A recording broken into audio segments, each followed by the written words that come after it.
خواهیم از این پارس XUP بعد ریمپ که هولوش 100 از شده یک تاپ اسپید بگیریم ببینیم نسبت به اون پارس معمولی که تاپ اسپید گرفتیم این چه تفاوتی داره. دوستان اینم بگم خیلی از ما ایراد گرفتیم، این ماشین رو داینوه، ما می‌خوایم رو داینو تاپ اسپید بگیریم نه کف خیابون.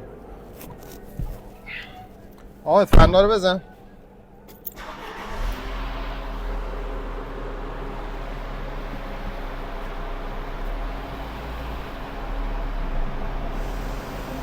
خب بریم.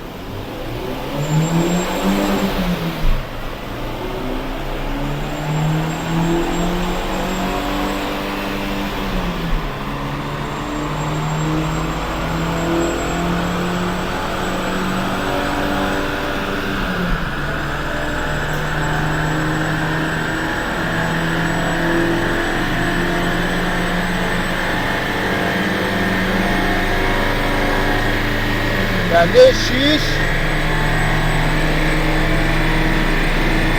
بعد نمیره، خوب میره خدایی. خب کیلومتر رو دقت کنید تمام شده و این دور موتور داره میره.